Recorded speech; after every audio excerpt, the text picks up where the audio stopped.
Several other Russian military officials have been targeted and killed since Russia invaded Ukraine. The deputy head of the Russian Navy, Major General Mikhail Gudkov, was killed in a Ukrainian missile attack in July 2025. A few months earlier, a deputy of Russia's general staff, General Yaroslav Moskalik, died in a car bombing near Moscow. And in December last year, Lieutenant General Igor Kirillov was assassinated in a bomb attack in the Russian capital. Joining us now, Marina Miron, military analyst at the Defense Studies Department at King's College London. Marina, it's great to have you back on the program. So this just happened. We have to admit that we have got more questions at this point than answers. But within those limitations, how do you analyze this? Absolutely. Great to be here. So, as you have correctly pointed out, there have been a series of assassinations, and we have to be careful here. This is not somebody who is on the battlefield and who has been killed in action. He was in Moscow, same as was General Kirillov last year or General Moskalik. So it is a different kind of operation.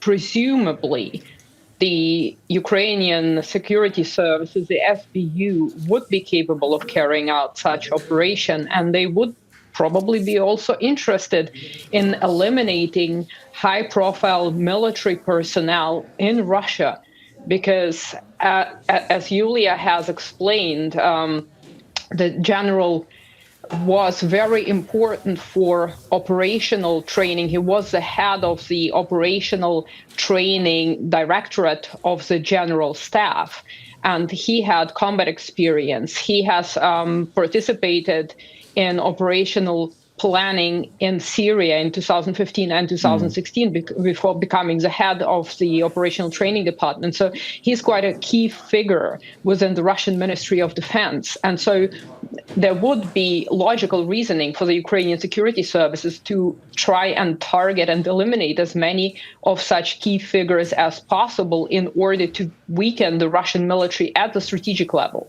Yeah, Marina, I was going to ask you, what do you infer from the choice of target? The Lieutenant General Sarvarov, you've said it, we've said it, was head of the Operational Training Directorate within the Russian military. What does that tell you, if anything?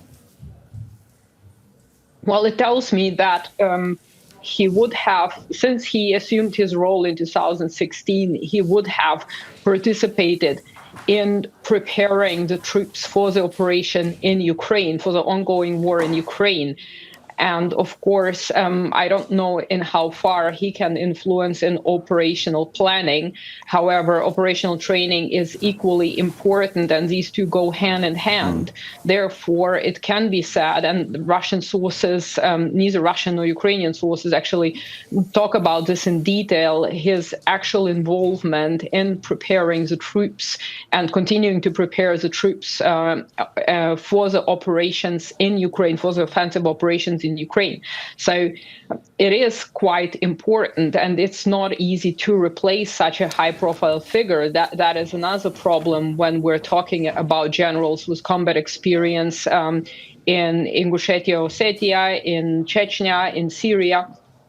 Finding another general to replace him in the short term, when you have the war raging, would be quite difficult.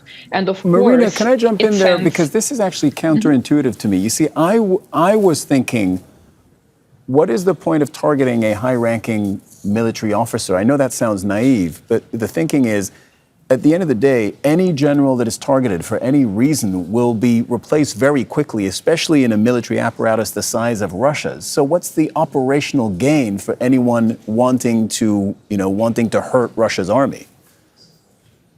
Well, there are quite a few of them. Firstly, we don't know what experience the other general who will be assuming his post has. What are his qualifications? What is his combat experience? And somebody who has been in the post for the past 9 years, it will not be easy to replace him seamlessly. That is the first one. The second one, it sends a message to other generals, and most notably the Chief of General Staff, General Gerasimov. And this is something that has been discussed last year when General Kirillov was killed, that this is a direct message to the rest of the generals and specifically to the top of the Russian military brass, to create fear, because this is an assassination. This is not something like killed on the battlefield, killed in action. And of course, for Ukraine, it is a way to show its strength, because this is a mode of warfare which would be referred to, quote unquote, as irregular. And therefore, given the fact that Ukraine is suffering setbacks on the battlefield, it needs to show some success, and both HUR and the SBU, so both intelligence agencies, have been very proactive in conducting attacks on Russian facilities or oil refineries on Russian territory, as well as targeting high-profile generals. So there are many facets to this, and of course there is this psychological component to incite fear among the military brass in Moscow, who are aiding the Russian war effort that they might be next. Yeah. Military analyst Marina Miron, thank you very much for your insights at this very early stage. This is still new information. We're waiting to find out more. It's good to talk to you. Thank you, Marina. Thank you for having me. Don't miss out, get the full picture. Subscribe to Al Jazeera for reliable news and expert insights. Like, share, stay ahead.